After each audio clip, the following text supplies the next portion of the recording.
So everybody, it's Miss Apia. In this video, I'm going to talk to you about how to approach question 2 to achieve maximum marks in the IGCSE English language exam. This is the format of question 2. I'm sure you've had a look at this before. I'm sure your teachers have showed you this in class as well. The first thing I'd like you to pay attention to is where it says, look again at lines 11 to 24. So you will notice that, similar to question 1, you are given prescribed numbers to focus your response and your ideas on. Anything taken from other line numbers will be awarded 0 marks. In your own words, this means that you will need to paraphrase and summarize your ideas. Here, the exam board is testing your ability to interpret information, interpret ideas, which is AO1. Explain what the writer's thoughts and feelings are before the swim. So if you watch the first video, the paper we're using talks about the Tromsø ice swimmers. So here, focus your response, focus your ideas on the writer's thoughts and feelings before the swim. Given the paper that you're looking at, you will need to highlight this bit just so that everything you're reading within the specific line numbers links to the focus of the question. Lastly, this question is worth 4 marks. This means that you will need to make 4 separate clear ideas and points. So top tips for this question already, which I've taken you through, is to read the question, highlight important words. Draw a line under the selected lines for this question in the unseen text. Read the text and highlight words and phrases in this particular example that shows the writer's thoughts and feelings before the swim. Rephrase the thoughts and feelings in your own words and aim to make 4 to 5 clear points. I know it's worth 4 marks, but if you can make 5, I would advise you to, just to make sure that you've secured the marks in case you're not, especially if you're unsure about one of the points that you've already made. So I'm now going to take you through the process of actually responding to this question to achieve top marks. Again, I'm sure you've seen this thoughts and feelings wheel around. If you haven't, take a screenshot and put it on your laptop or print it somewhere because it's really, really good in terms of understanding thoughts and feelings and ideas, and it's particularly useful for question 5 as well. We will be referring to it as well. So this is our text from from lines 11 to 24. Remember, the focus of the question is to explain in our own words the writer's thoughts and feelings before the swim. So as I'm reading it, I'm going to pause and let you know how I've used the ideas or the thoughts and feelings from the wheels to capture the writer's thoughts and feelings.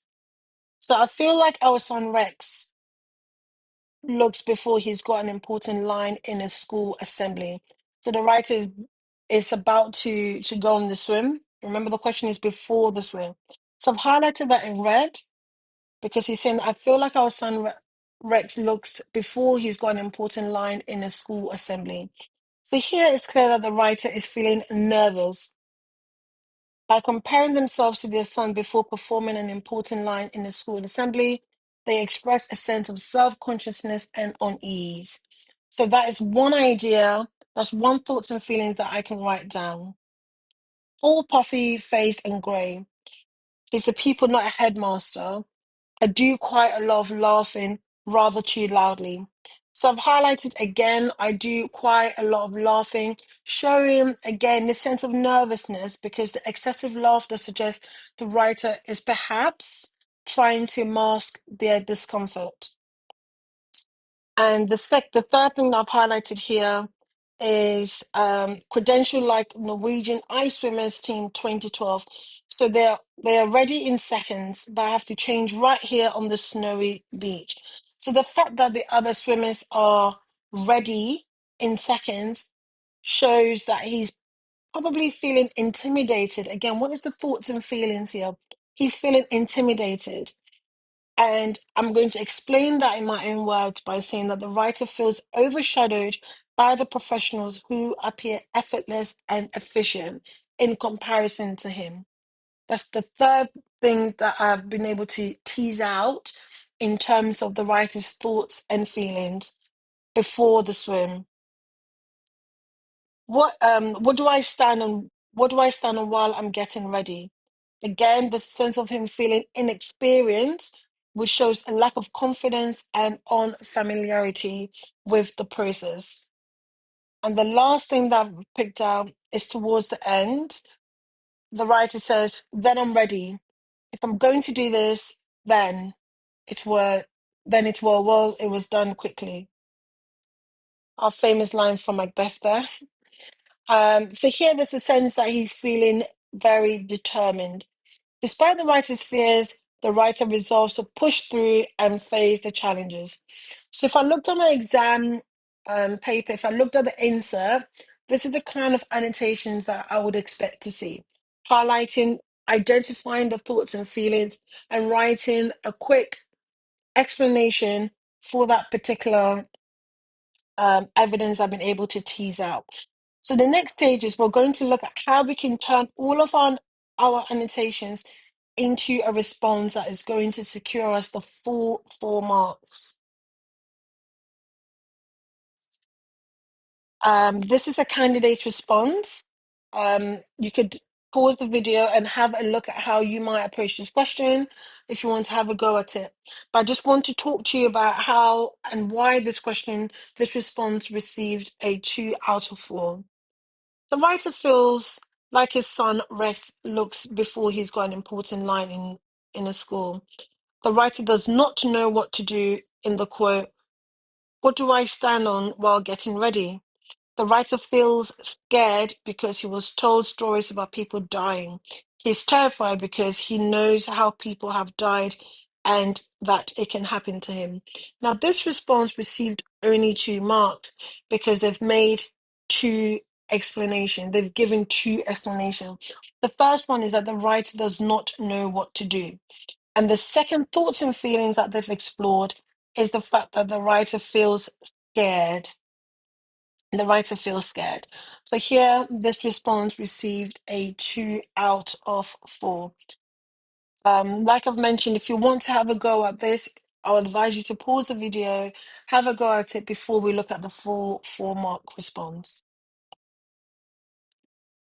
So with question 2, the acronym that is very, very useful to use is SQI.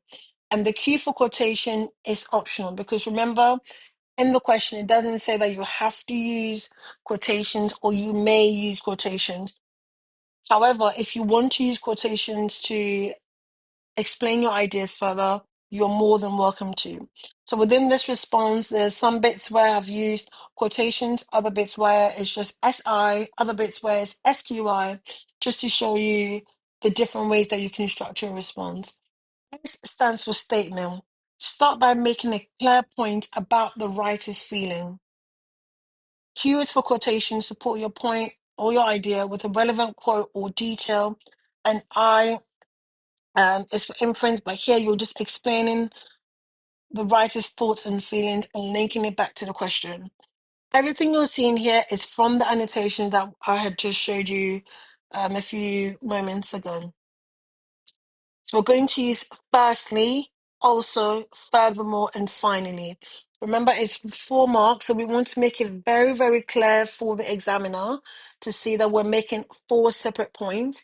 If you want to write this in a paragraph, you're more than welcome to do so, but I would advise you to consider doing it within small chunks, just so that the examiner can clearly see this is the first idea, this is the second idea, and so forth. So, firstly, the writer feels vulnerable because they compare themselves to their son before an important line in the school assembly, describing themselves as puffer faced and grey. This is my explanation because remember, we have to explain in our own words, which suggests a sense of apprehension and unease. Also, the writers show signs of intimidation because they reference the impressive credentials of the professional swimmers, such as Norwegian Ice Swimming Team 2012, which makes them feel inadequate by comparison. Furthermore, the writer feels inexperienced and unfamiliar with the process. This is evident when they ask, what do I do?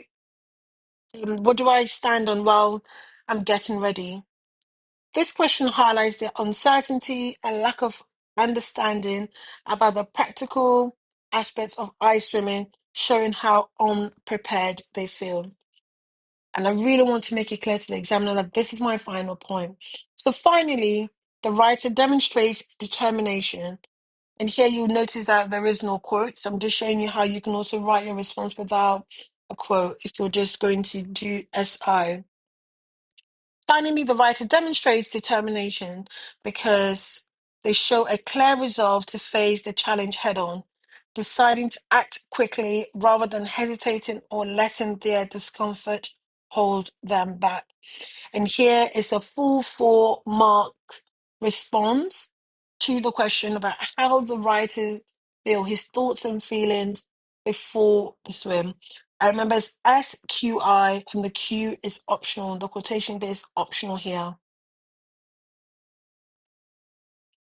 Again, we're using the June 2018 paper as practice. So if you would like to pause the video here, you're more than welcome to read the text and have a go at actually responding to this question. So this question says, look again at lines 7 to 18, which I've already cropped out for you. In your own words, explain what the writer thinks and feels about what he sees. So I advise you to follow the steps that we had already gone through for you to have a go at this question. Really paying attention to what the writer thinks and feels. Again, is the thoughts and feelings. So again, it's all the ideas on that wheel that I showed you previously. After you've responded to this, you can carry on the video and have a look at some of the ideas in the mark scheme. So here you are looking for any ideas to do with the fact that the writer enjoyed watching, fascinated by the penguins, chasing, catching the fish, thought that there were more penguins as there were so many fish, shocked, angry, thinks a world where such things happen is not civilized, very concerned about the world's future. I am hoping that you received, or at least you awarded yourself, full 4 marks for this response. Final tips for answering question 2 to receive 4 marks in your exam is to draw a line under the selected lines for this question. It is essential to express your ideas in your own words. Make sure to include at least 4 clear and distinct points in your response. Remember to avoid spending any time analyzing the writer's use of language and structure, as you will not earn any marks for this. And a secret top tip is to use firstly, also, furthermore, and then finally, whilst using SQI or just SI in your response to secure 4 marks. Thank you very much for watching this video. Good luck in your exam. If you have any questions, just pop them below and don't forget to subscribe. Thank you so much. Bye.